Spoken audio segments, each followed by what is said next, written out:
We're starting with oil, and today, because I don't have drippings, I'm using about a half a stick of butter and then about a tablespoon of bacon grease just to give it a little bit of flavor. And then I melt that down, and once it's melted down, then I'm going to be putting flour in it, but because we're having to do the gluten-free, this will be a gluten-free powder or flour.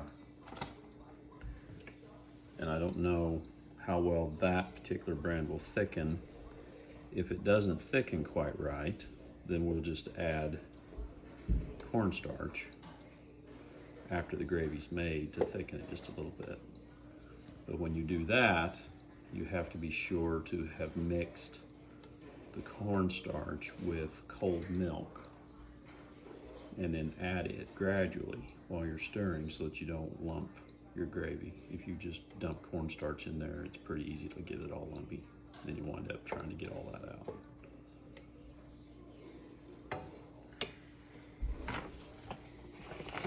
So I'm going to put probably two heaping tablespoons of flour in with this, and we'll see how it combines and looks. You're trying to get it wet.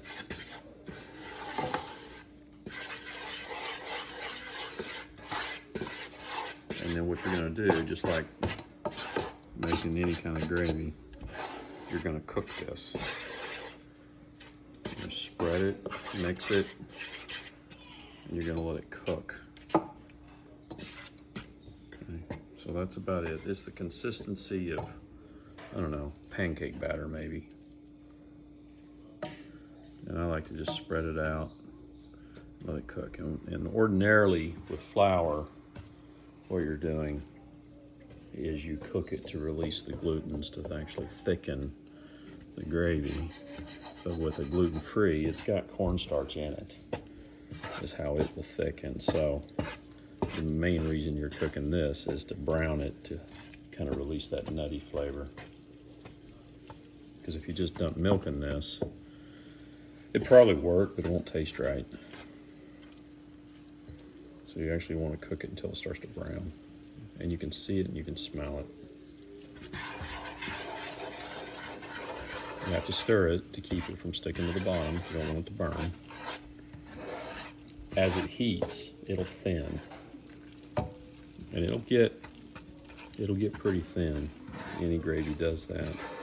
And then right at the point that it starts to brown and get done, it'll actually almost turn into a paste. And you got to be careful at that phase, because if you let it get too done and brown, it'll burn and scorch. And then it won't be right. Now at this point, I like to start putting salt. I'll salt it to flavor later, but I like to go ahead and do some of it now, because that will help it incorporate a little bit better. And then I do the same thing with pepper, black pepper. I'll add more later if I need to, but I like to start it now. Just a good sprinkle.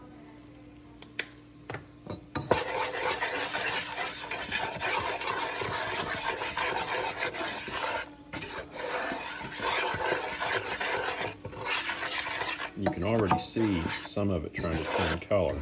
That's not the pepper, that was the flour cooking. You see that, how it starts to get a little bit brown instead of white? That's what that is. And then when you scrape it off that heat, that's a little bit thicker after it does it. But I like to cook it until it's got a nice uniform kind of light brown color. And if you're using regular wheat flour, you have to cook it to that point till it starts to brown, or your gravy won't thicken right, and it'll taste doughy instead of tasting like gravy. This stuff's a little different because it's the gluten-free. But no kind of flour does well if you don't get it cooked without getting the flavor out of it.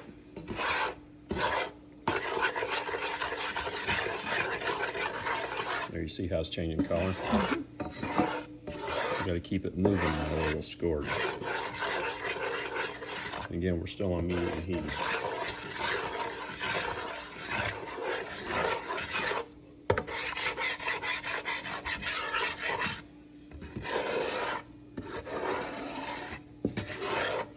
Now what we're getting ready to do is we're going to add milk.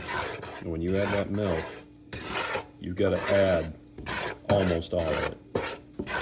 You can add more milk later after it's cooked, and it won't lump if you put it in after it's already cooked. But if you start adding and playing with it, you'll lump your gravy before you know it. So how much milk are you going to add? So I'm going to put in probably 1/3 of a gallon for the amount of flour and everything that I put in there. Okay, see how that's all nice and brown now? Mm-hmm. So here we go.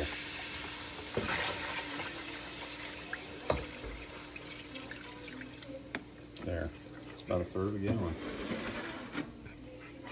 Now you got to keep it moving, because what's going to happen now is that as that milk heats, all of that flour is just kind of hanging in there, and it looks kind of like chunky. Mm-hmm. That'll incorporate and it'll disperse as the heat hits it again. It'll break all that up, and it'll turn it into your gravy. But you see now how it's starting to incorporate slowly but surely.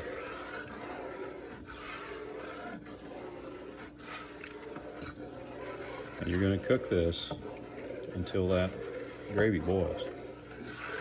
And once it's boiled and you've made gravy, if it's thicker than you want, you can add milk and stir it in. Just keep it going. If it's too thin, at that point we'll mix up some cornstarch and cold milk and add it under heat. And then the heat activates the cornstarch and will thicken. And with cornstarch, a little goes a long way.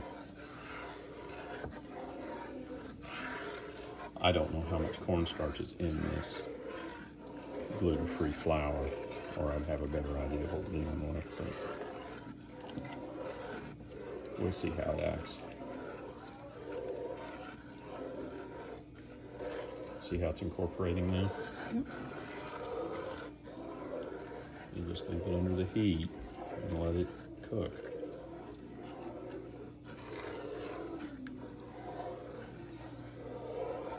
You gotta keep it moving, because if it scorches to the bottom, one, it'll lump, and two, it'll taste funny and it'll ruin it. You can always strain gravy if you've got little lumps in it. It's better to just do it right and avoid them.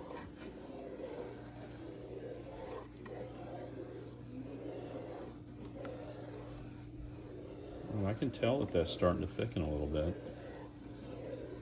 So we may have to be ready with some milk. I don't know. I can't tell what it's going to do yet.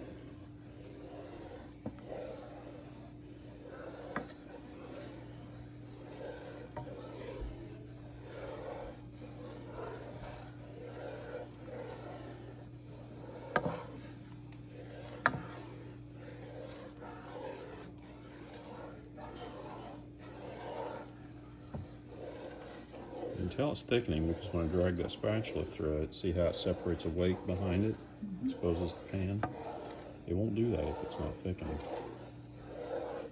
So apparently there's enough cornstarch in that flour to do the trick. And that looks like a nice gravy. We'll see how it tastes here in a minute. And then we'll salt and pepper it to flavor at that point. Looks like I got plenty of pepper in it. Let's check this out. When do you turn down the heat? Not until it's basically cooked. Okay, see it's bubbling? Mm-hmm. Starting to boil? It's starting to boil, and that's what you need, because that'll set the gravy, and that'll get it to where it's got that final bit of just proper taste. Gravy that doesn't boil always tastes just a little bit floury to me. All right, that's thickening up. So plenty of starch. I think that's just the Walmart branded flour. Cup for cup. All right, now that's thick. I'm gonna go ahead and add some cold milk to get it to thin out where I want it. And I'm moving it as I do this. And remember, you gotta keep this moving. Yep. And you got to get that incorporated. But once it's boiled, for whatever reason, you can add milk and it won't lump on you. But if you do that too soon, it'll or if you add a little milk and a little milk and a little milk, you'll wind up with lumps. It just doesn't work right. I'll go ahead and put some more in here. Because it will thicken as it continues to cook, and then as it cools, it'll thicken up a little bit more. So I don't like gravy water thin, but I don't like paste either. I like it just kind of gravy hangs on a fork.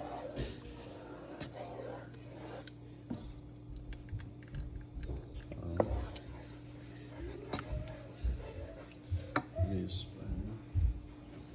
Taste it.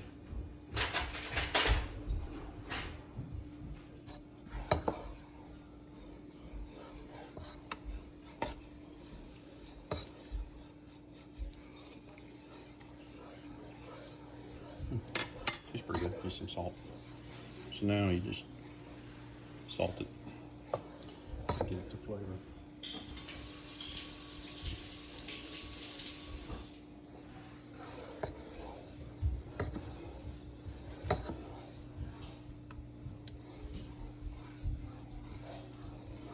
And that's it. That's it.